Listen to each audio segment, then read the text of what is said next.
Manaki ia mātou i ngā kai kōrero ko tatu nei i tēnei rā ki te kōrero i ngā kaupapa ke moe o tātou. Manaki kia mai te timatanga taimo ki te mutunga. Tūna i ne inu kia koe i rungi tingi pa tātou mo te mātou kai whakona. Āmene. Te rāwhea. Moving on, we have no apologies. Do we have any conflicts of interest?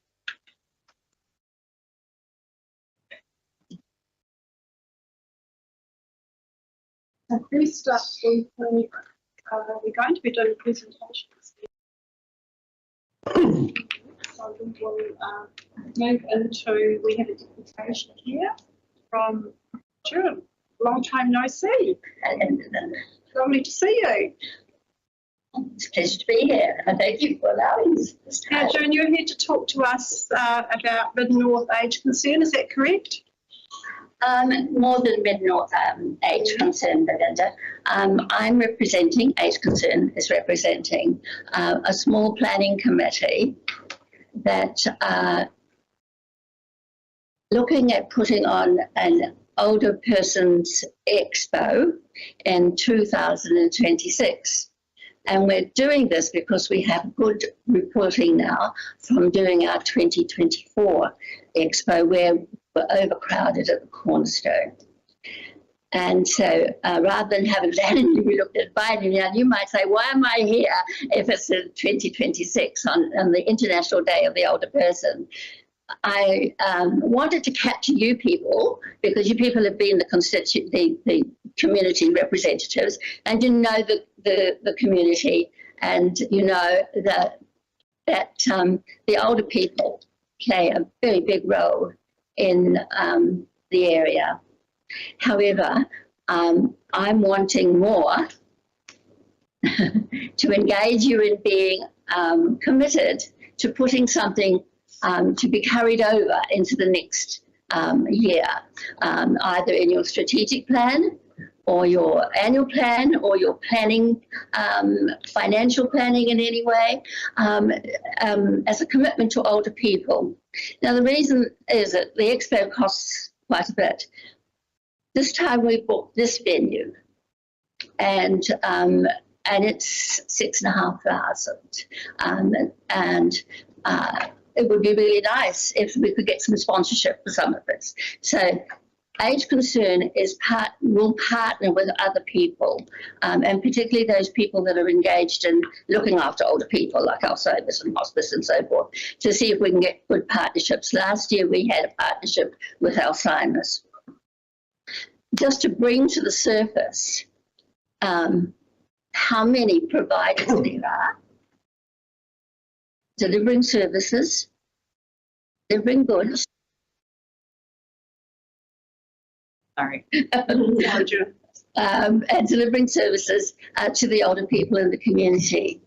Age Concern is probably the biggest provider of services, and I have brought a few newsletters for you to have a look at. And so they're kind of the base unit. We have the database, we have the membership, we have the contacts, and that is why we think it's a good idea to have a day where providers can deliver their services to the community in an engaging way, where the older folk can go and find out all the things that are available to them. And intergenerational can also see what's available and what's probably some of the handicaps to older people. It's a very ageist society we live in. And from you people, I'm wanting some sort of commitment that you will support in either a partnership way or in a financial way, which would be sponsorship. If you were in sponsorship, then you would have the opportunity to have, you'll be on the banner, you'll be front and everyone will know that you're contributing to the well-being and the quality of life of older people. And it was such a success last year. We had 39 people providing. We ran out of room, so we stopped at 39. We could hardly move in the venue, and this has encouraged us to, sort of have a look at the larger venue. So I'm looking at a commitment as to whether there is a time now before you might not be here next year or after October for this group to at least you know the community. You've been 3 years around the community, talking to the community, and you know the community. You know that the older people have the discretionary spend in Kirikiri. You know that it's the older people that are generating jobs for other people in Kirikiri. So I think it would be really good, and for years I've really wanted, every time I've been involved with district council, I think you should be the leaders of high profile things. You should be seen to be supporting and understanding, and also wanting to improve whatever situation might exist. So, Belinda, that's really all. I want to know, you don't have to tell me today, of course, but I want you to think about how you might support the success of an expo in 1st of October, International Day of the Older Person. It's every year on the 1st of October, we celebrate the older person. The expo is a way that we can celebrate it widely, because everybody sort of will go to an expo for many reasons. We plan to use the auditorium this time and have speakers. Last time we used the system there, but it wasn't very good. So this is at Cornerstone, not just granted in Cornerstone. It was just too small for our venue. So sponsorship would be great. Hi, money. Partnership would be good. And that's being on our banner in some way, saying that you support this activity. And happily, we've got about 15 months to come and talk to you again with more current updates. So I think that's about it. And I'd like just to say that Kim comes to our planning meetings. We have a planning meeting regularly every month where we're looking at how we're doing our sponsorship or how we're going to go about it. And we're doing the typical gold, silver, bronze. Gets this board the gold, which is the venue. And so there you go. We are very appreciative of Kim coming in, and somebody else, I forget her name, Betty from the District Council to our planning meetings, so that we're getting the broadest possible appreciation of any big pitfalls that we might have. So thank you. That's really all I have to say. But you do have a very high percentage in your area of older people. And so, this is our newsletter, and this is the current one. But I brought in the last one, which was 3 months ago, because some of you might have an interest in having a look at who is on the Age Concern Board, the elected members. So, thank you. Thank you for listening to me. I really just want your commitment. Very, very interesting and very timely, because we are starting our strategic plan workshops today, actually after our meeting, which will follow through and be a handover for the new board. It's a living document, so we can discuss the consideration as to what we put into our strategic plan. In relation to requests for funding and support of partnership and participation, if you're wanting money, we would require a funding application. And we couldn't do it this time, then, because it's got to be done in the year of the activity. Yes, so so- you'll see us next year. So it's October, is it 1st of October? October, yes. Yeah, so we have funding June, like next month, we're funding applications. That deadline is probably closed or due to close, is June. That's it's too far away. And then August will And be August. our next Even August day. would be too far away. I think we worked out this February, January? Yeah, about February. Yes. That's when we apply for it. Seeing as it's next year. And yes, we know that. We know, and we will be back for funding. But, you know, in your strategic planning, can you not make a commitment, say, that the venue, you know, sort of be your community, be the community contribution or something like that? We can discuss it. I mean, I can't predict it. I know. Decisions, but definitely we can have a discussion around Yes, it's. sponsorship and partnership potential moving forward.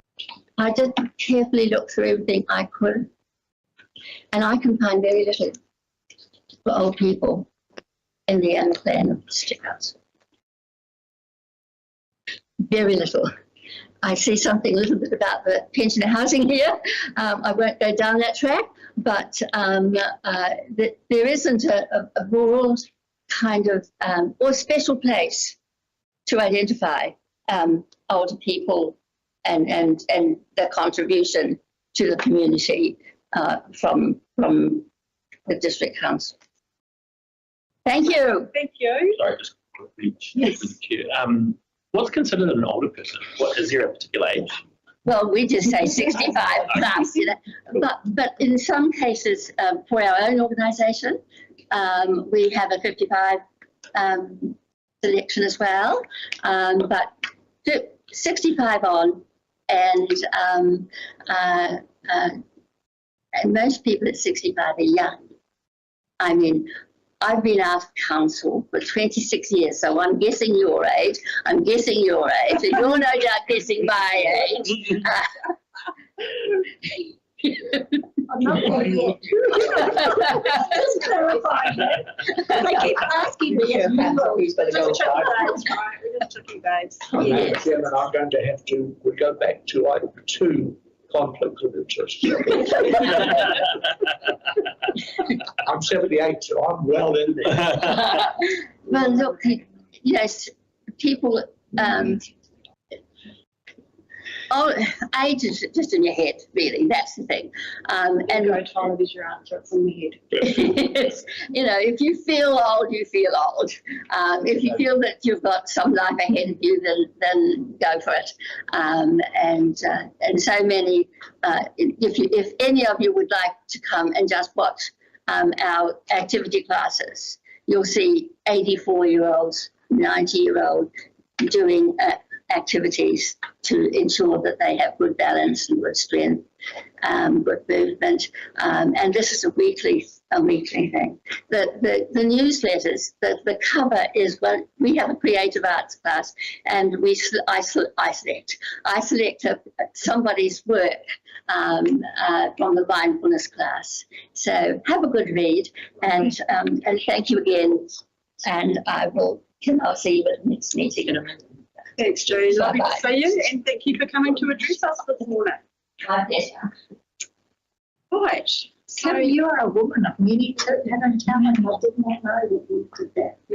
your secret life, one of Sue's. Also, but it does align with the accessibility strategy as well.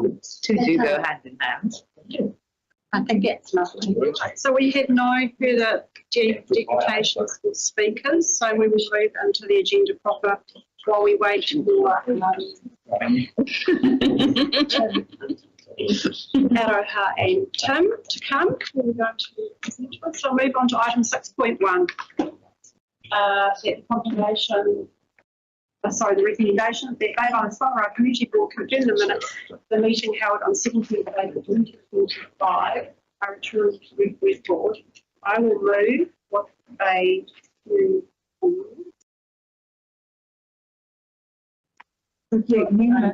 Yeah, just corrections really in relation to on page 10. should leave the ward in the resolution box. The chair ward and deputy chair remain here. We did fix those when we did our preview, but then bounced back.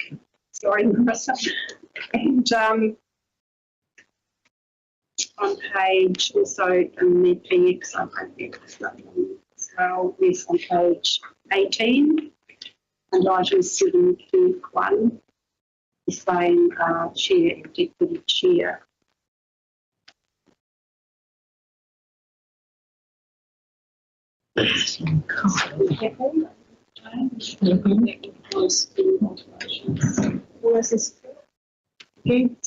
Carried. So moving on to item 7.1, page 20.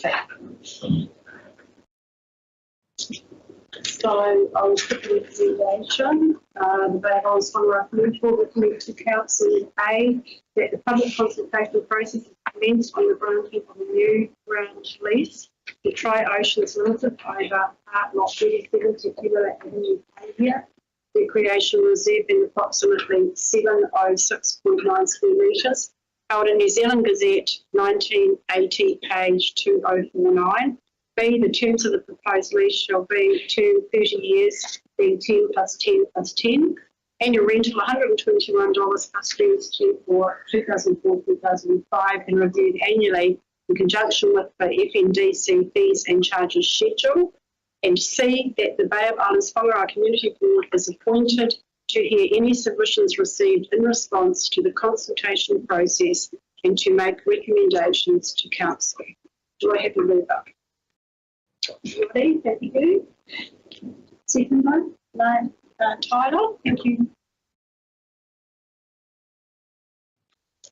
Roddy, as mover. Discussion?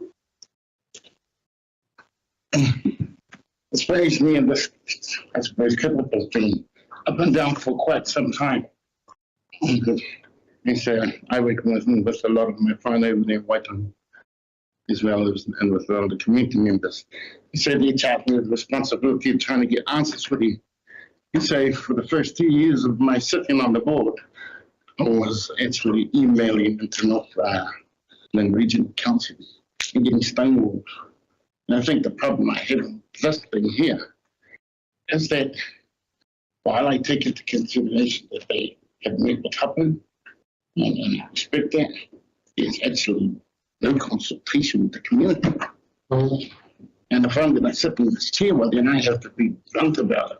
My responsibility is to ensure that the community get the information they need and are part of the decisions that are going to be made by our board. It's the direction that leads us. And if this hasn't taken place on here, then I have huge concerns. Nothing this personally, because there isn't to me that they can see council. So I'm floating between two councils for the last 2 years. And at the same time, it's not really my area because it's Belinda's area. But Belinda knew what I was doing at the because we had that get caught in an email. Everybody farms and Napikoa and all the rest of it.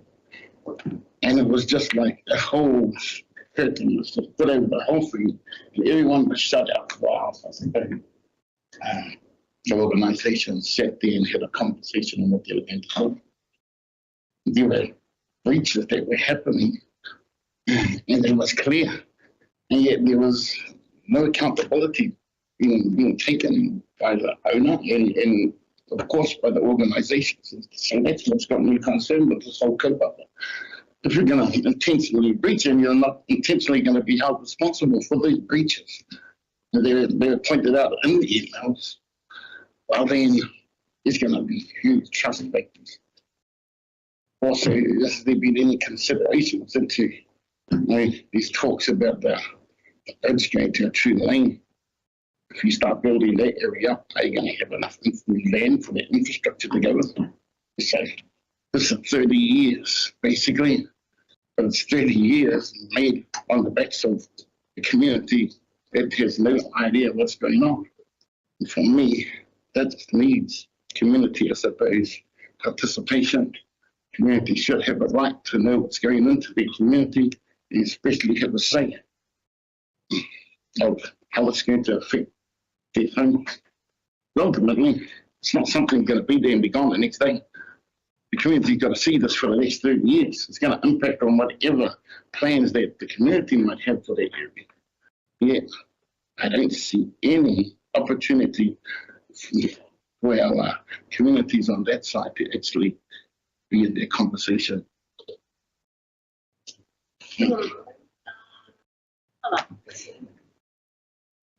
We're recommending that they begin public consultation. So just for some clarity, we do have Michelle online, the report writer, but just for some clarity, this report is around the triangular area on page 22 for the ground lease only.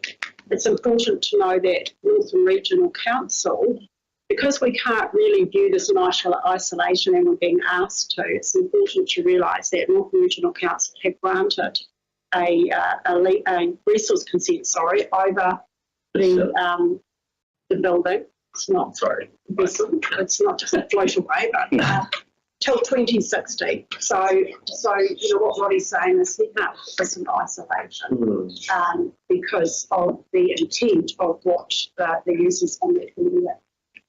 Michelle, would it be helpful for you to just chime in at this point before we further discuss the support?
Thank you, Michelle. Hopefully that puts a little more clarification around that.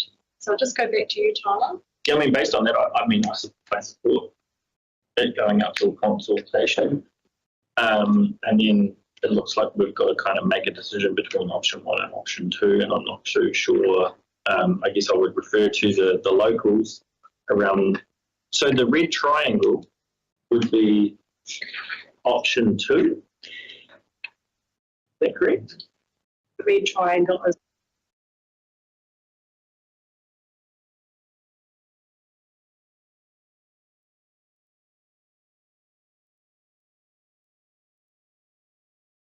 It's a smaller red triangle. yes. Yeah, I mean, I would think that's consultation. Yes, like Chair, and it may well do with harking back to that speaker's age. You end up listening to a lot of things over a lot of years. And I go back about 25 years, sitting at the Bay Island Swordfish Club with representatives from the local community having an absolute fit about this boat. And I use the word boat. It is not a boat. It's a bunch of wood sitting on. It hasn't floated in more than years when I've been alive, I don't think. And so that discussion, and then I believe there was another discussion in a community board with regards to this. It was brought up down the ground. So I no disrespect to anyone who was consulted or whatever was brought forward, but the community, certainly the history has been totally against this. I'm also confused. It talks about being a school, and then it talks about public, and I'm not quite sure. But yeah, I'm familiar. I've done work on this structure in another lifetime. And so I wouldn't see it as a school or a restaurant, but that's certainly just my opinion. But I think the community, from my own knowledge, the community was not neutral on this thing in the stair. And I also think if it's the public, then we're giving them free parking. So the parking won't exist in that there. And if it's a school, then I'm confused. Or is it a school to get our approval and then it becomes a restaurant? Thanks, mate. The focus on this is on whether we go out to consultation over the leasing of the museum. But I think where we are at crossroads here is that those of us that know the area and know the facility and the history of it is that the gangplank sits on the whenua in our eyes, and without that, they do not have access to the proposed resource consent that they have. So it is murky waters. But are you speaking in support of that? Absolutely. Thank you. Can I say anything stronger? Jane? Chair, it's certainly a bit confusing in that the time I have been on this board, there has been a complaint and the request to remove the vessel from the seabed because it's a danger to shipping. Suddenly we're now being told not only is it not a danger to shipping, but it's now going to be a new facility. So I'm curious as to why the community would be supportive of this application, but note that horse is already gone. The Regional Council already granted that. And the other thing that confuses me is it's till 2060, and yet what's going to happen to the car park between 2055 and 2060? It's all very odd. But yeah, contemplations essential. Thank you.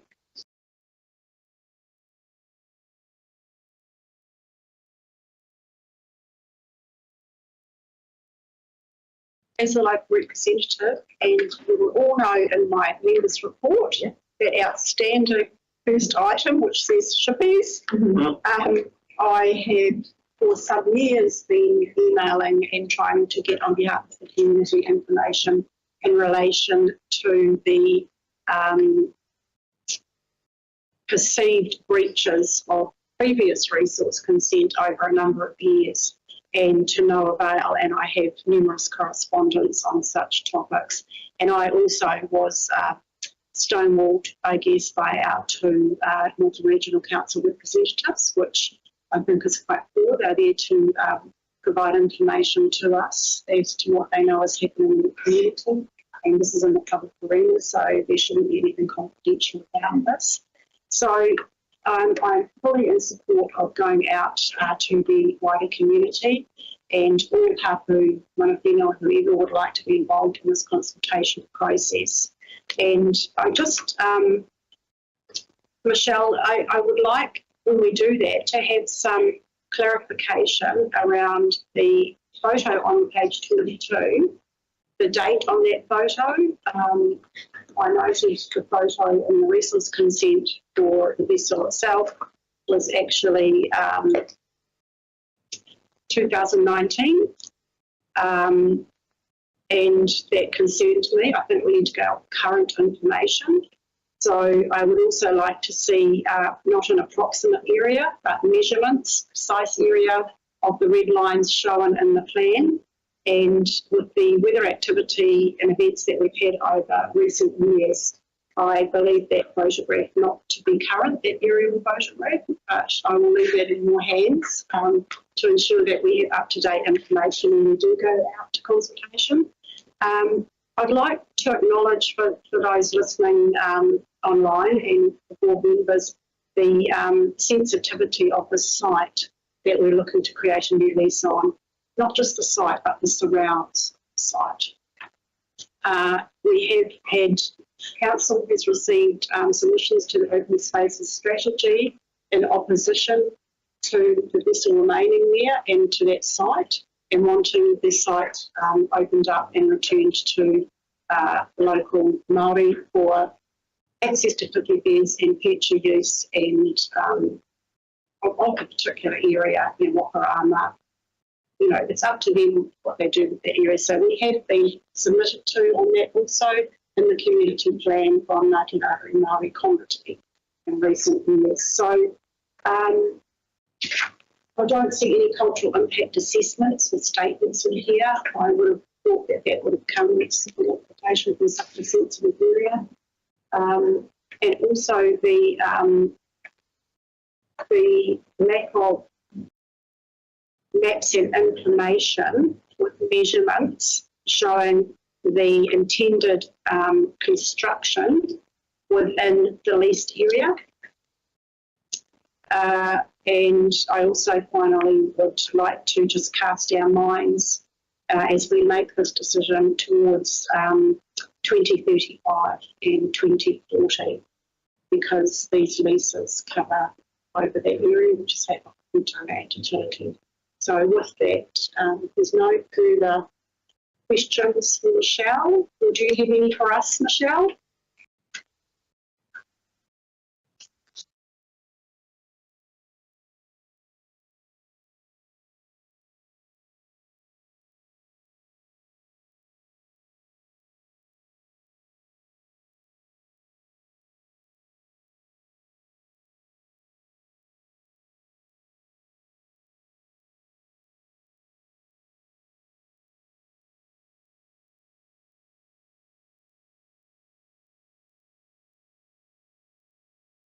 Thank you, but you already know their consent is till 2060.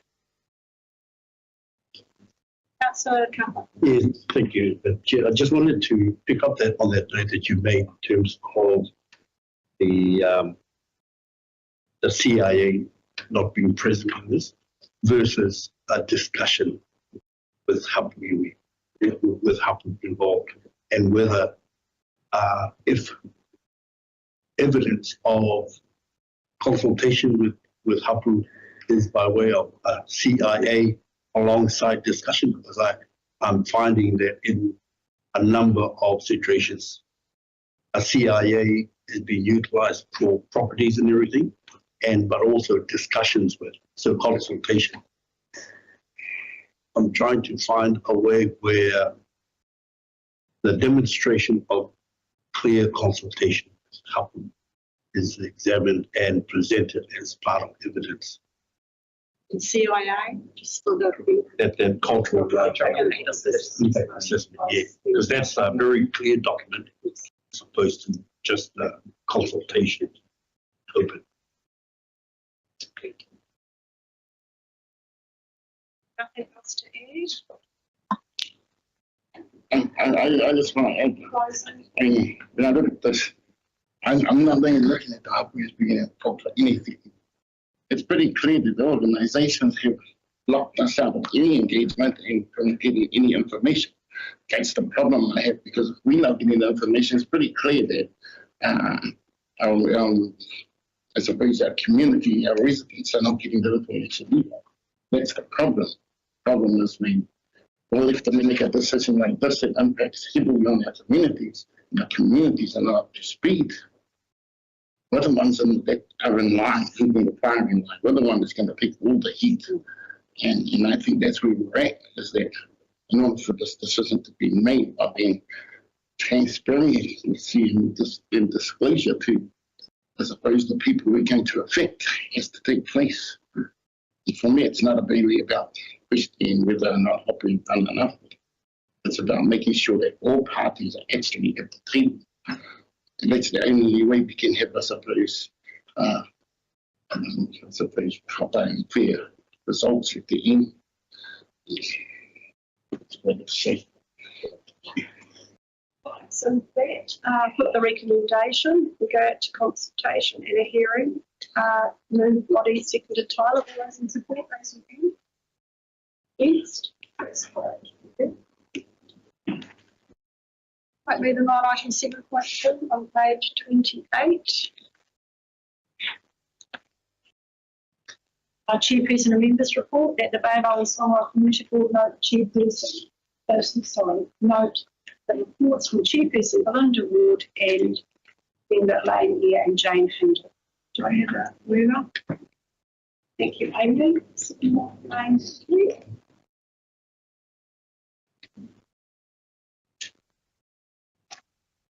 Take mine as read, unless there's any questions around that. At least now you all have a little bit of a list as to what that community issue was. It's been sitting for a long, long time at the top of my report. It's been ongoing. Just in relation to the resource consent in my report, the fact that I noted I declared an interest, I actually, as a trustee on the National Trust Board, was asked to, was involved in discussions and placement and around the telecommunication facility proposed to go there, and worked to provide a signature to a letter of support. So I won't be taking part in the discussion.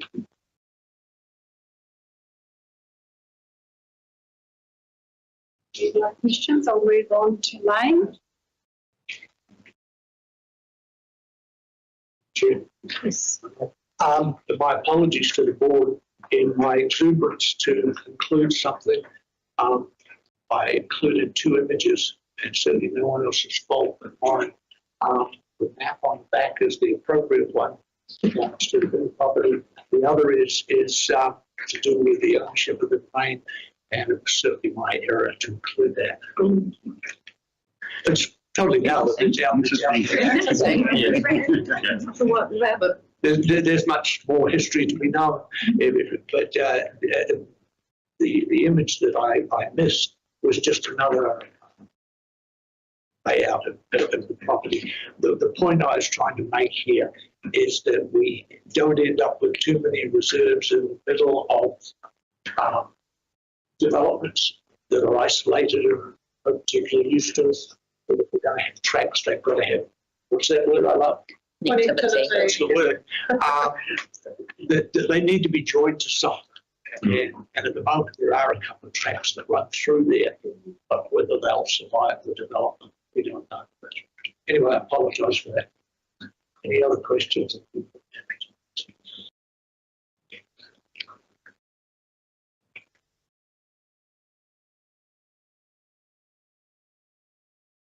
These red lines, Lane, are existing tracks. Yeah, they're existing. There's a couple.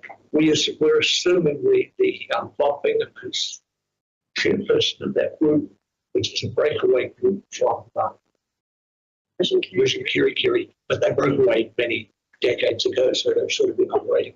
It's hard to keep track. We're assuming that the resource consent committee development will allow for a track around the river. That's pretty much agreed, taken, just there. But there are two other waterways in the middle of that property, which currently have tracks that go up, as you can see there as well. I think there's a third, but it's a bit independent. And I know Bob has spoken to the developer, probably, I guess in deference, they don't particularly want walkways, public walkways through the middle of their development, and I kind of understand that. But also, he's proposing a couple of reserves in the middle of the development And that doesn't make a lot of sense to people that are involved. And when I look at it, because you end up with this preserve in the middle of something that the public really can't get to. So that was so we assumed the one would go around the edge of the river, but we're looking for something that would join that in the middle. Thank you for the explanation. I have no questions. We'll move on to Jane.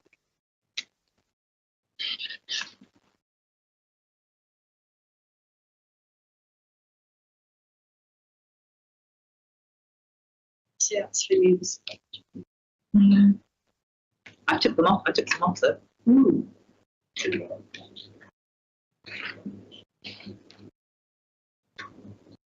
Questions for Jane? Just Madam Chair, you said following is coming to the next meeting of that case. I'm anticipating, Jane, that as part of that we'll be having a conversation about the impact of crucial date on the implication. It's not what I think we're planning to talk about, but it would be fantastic to discuss this. It would be nice to give them a heads up because there are some issues with regard, as you identified on page 39. Instead of just continuing to talk about them, we actually have a plan moving forward to addressing some of them. Thank you, Councillor Court. It will be a perfect opportunity. They have put aside 1.5 to 2 hours to workshop with us over specific issues. But they phoned me and I wanted them to present. So I referred them to Belinda basically, so that the whole board could have a conversation. There will be additional answer time in that, and I'm sure they are very open. As chairs, we normally meet quarterly, but we haven't been meeting recently, so it would be a good opportunity if you all have any questions. You could put them to me in advance, and we could perhaps spend half an hour with that. They're very, very willing and very flexible to meet with us and discuss them. So if anything is pressing or historical ongoing, I think that's definitely what they need to be, just to bring them up to speed into some of the issues they are aware of, but there's other things that they're not.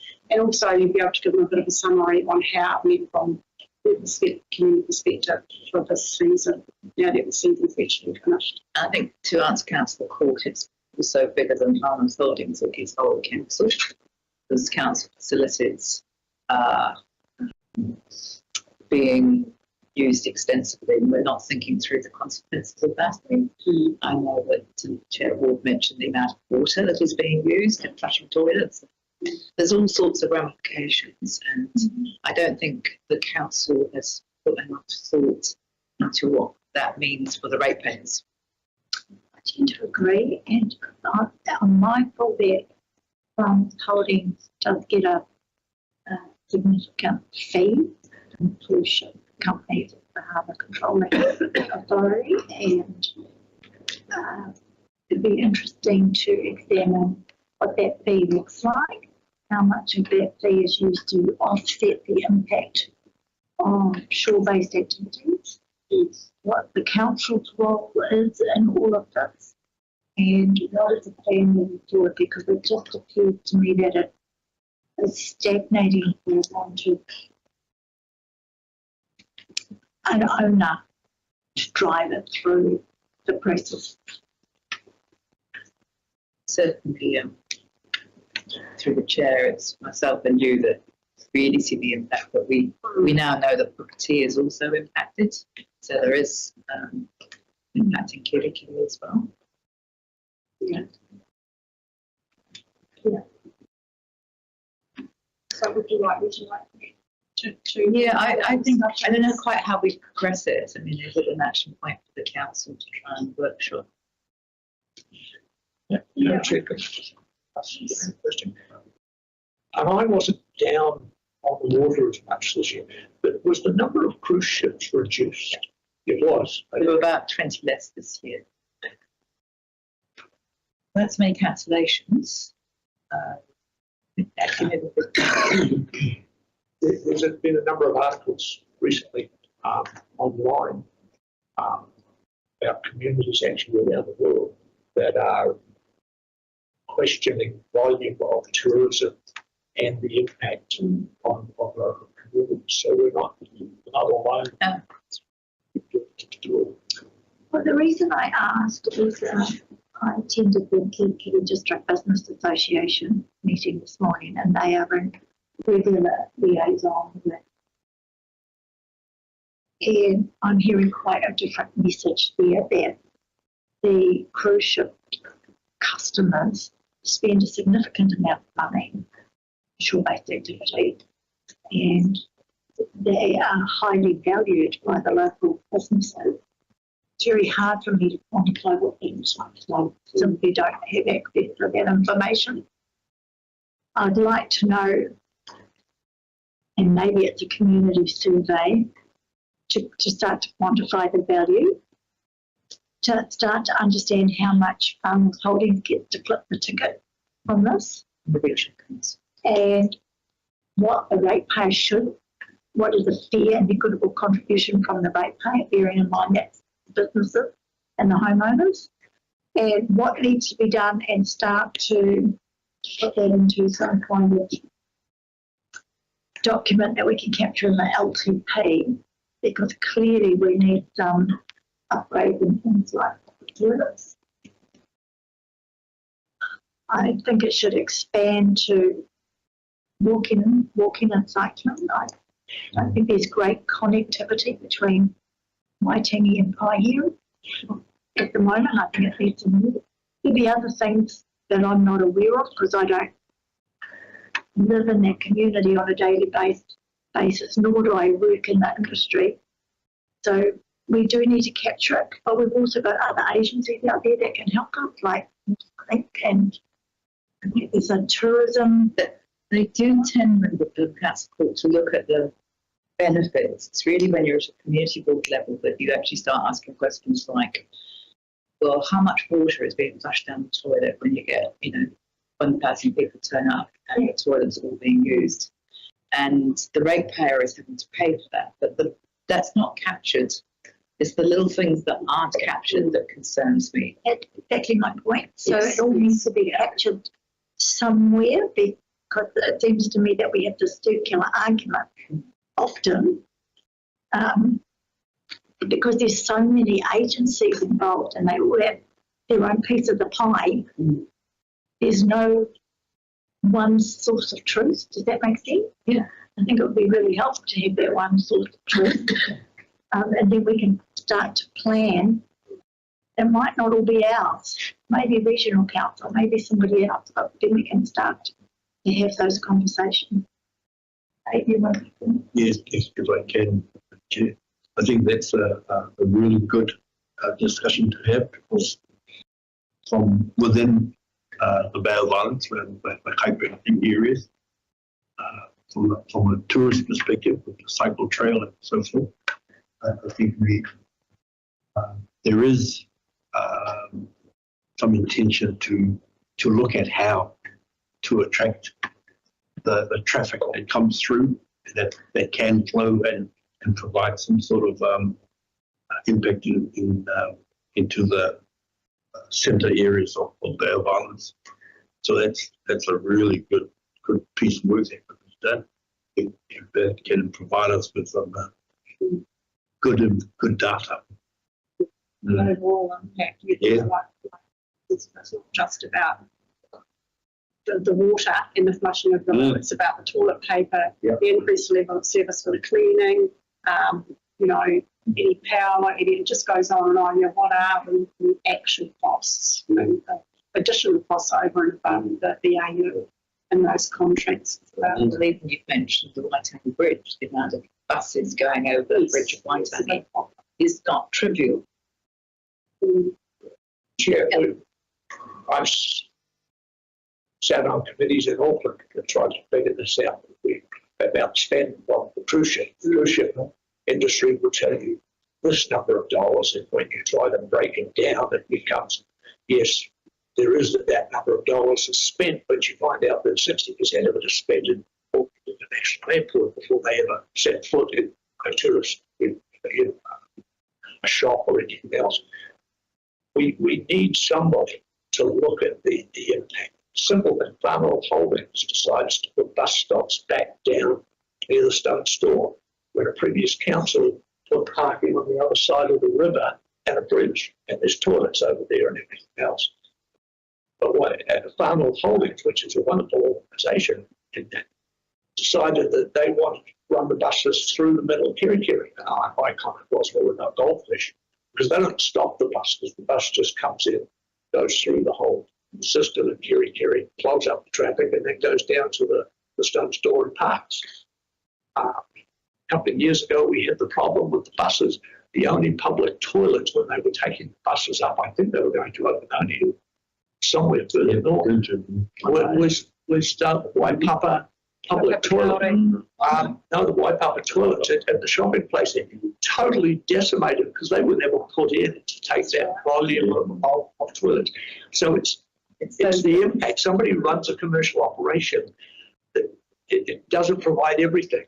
And then the impact of that extra is put upon the public or ratepayer. And that's what you have to identify. And it becomes difficult because nobody wants to give up their piece of the pie, the bus drivers. I think if we did that, it won't be as more difficult. We do actually need to talk to the tourism providers, the accommodation providers, the shops that sell trinkets to the tourists, everybody who gets to click the ticket on the way, and start to have that big holistic picture of what does this actually do. And I'm mindful that the buses pick up cruise ship passages and take them all the way through to Tane Mahuta and Manaia, and they take them up to the Banjo. You know, so this is a district-wide clip the ticket here.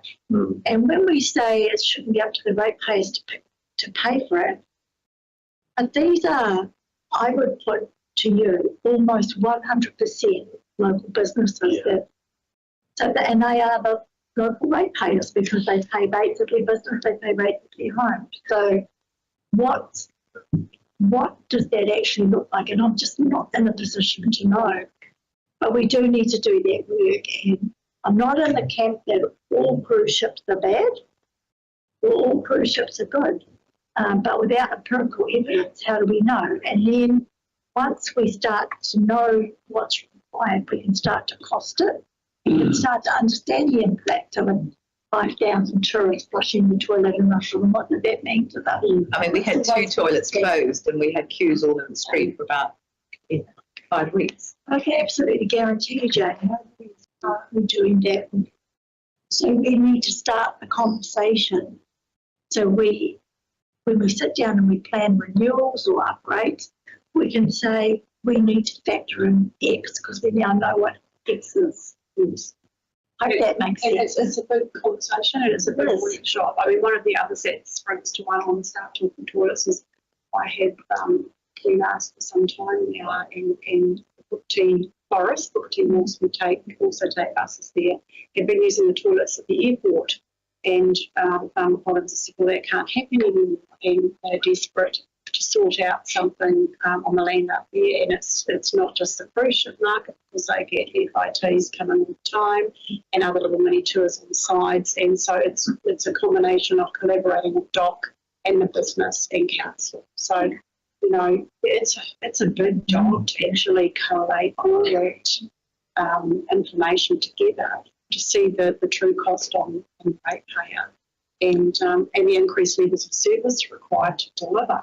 Well, the focus until now, and I've been on the board of the tourism entity and the economic development agency, but the focus has always been on the revenue coming in from tourism. There's never been any consideration of the cost of servicing the tourists. Never ever had that conversation at the board table of any of the agencies.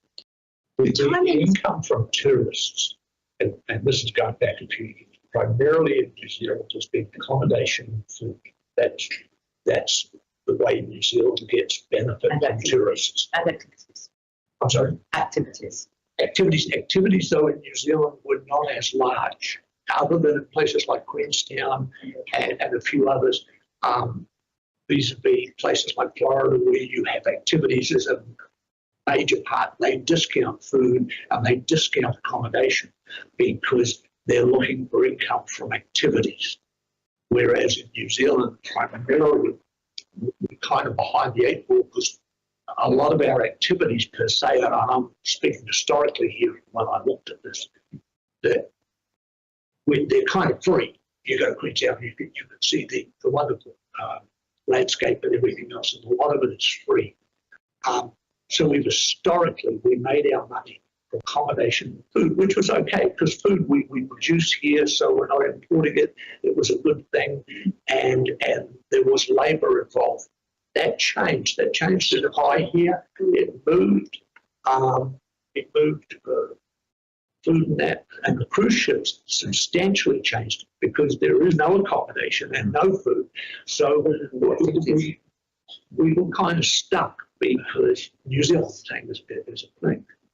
It is because the two primary things that we made money on with the cruise ships weren't there. So we would try and suggest that it was all these other things, the trinkets. Then you got into the thing of the trinkets. You say, well, where are they actually made? Well, it turned out that in Auckland, the majority of the trinkets that were being sold weren't made here anyway. They were being made somewhere else, and that created another rate. So I welcome your suggestion, Councillor, and I wish you all the very best. But it is complicated. That kind of backhanded compliment. It's not a backhand. It's not a backhanded. It's not backhanded. I do think now that you've put in our regional deal application, and tourism is one of the 5 that we're pitching for, we've got the opportunity now to say we need support from the Crown to pull this all together because it's not just us. Right. And you're right, Jane. If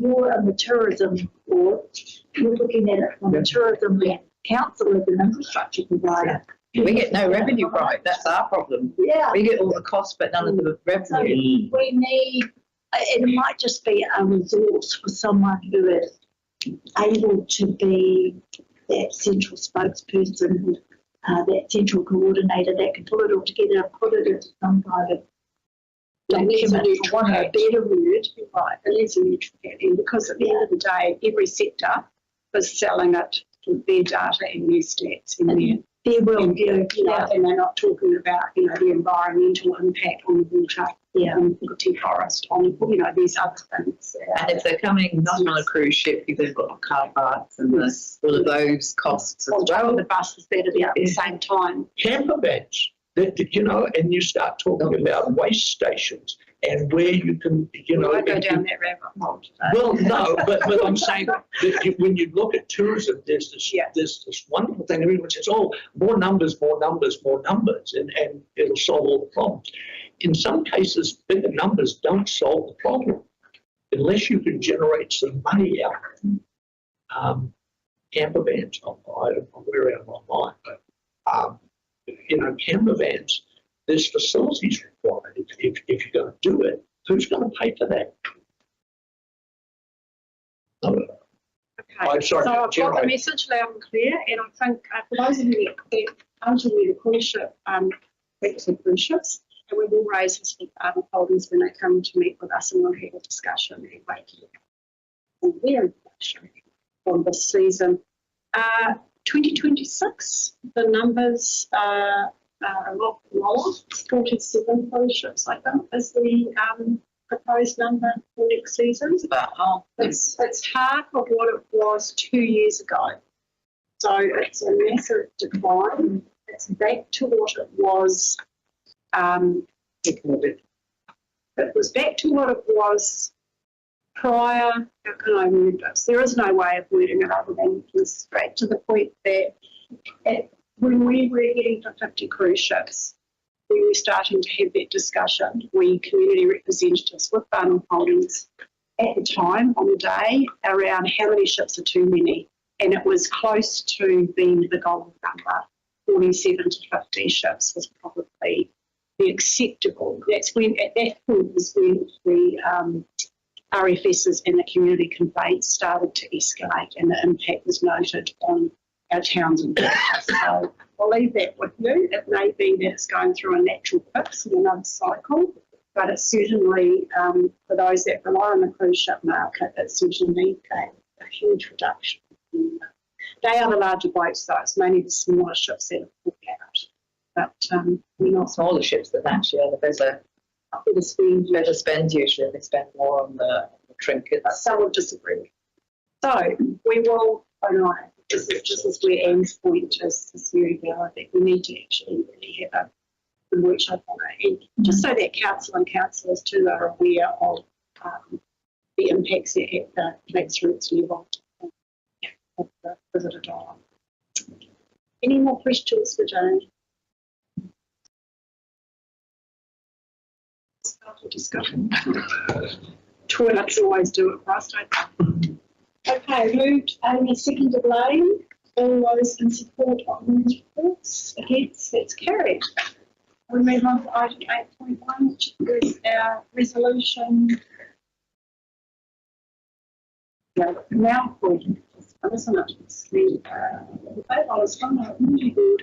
Receive the Islands-Whangaroa Community Board may open resolution report 11.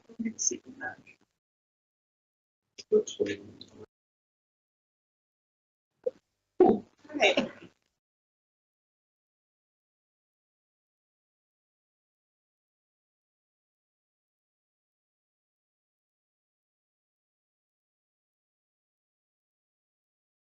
Like clear down there on that first page, the bottom of that first page, we are waiting looking domain. It seems to be moving along. Update here, accepting something is on that one. And the other one is in relation to the reserve management plan, Simpson Park. Roddy, it's still clicking along. 2 weeks from now. In limbo at the moment, is it? It's not really. Yes, and give me a week. And then a week. Give me a week. That's when we really. It's a work in progress. Any other comments on that?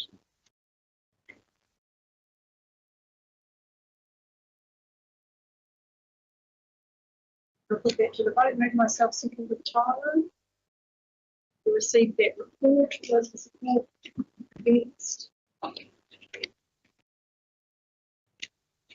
That's our short, sharp meeting for today, and I will ask, Robbie, would you like to close that comment for me?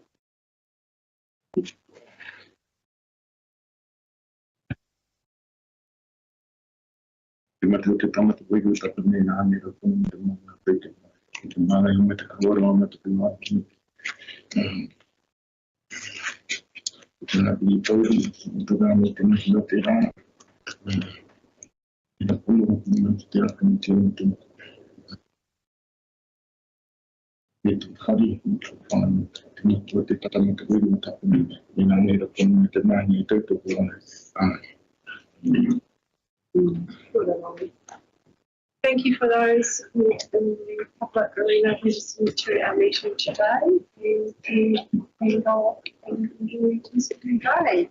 Thank you very much.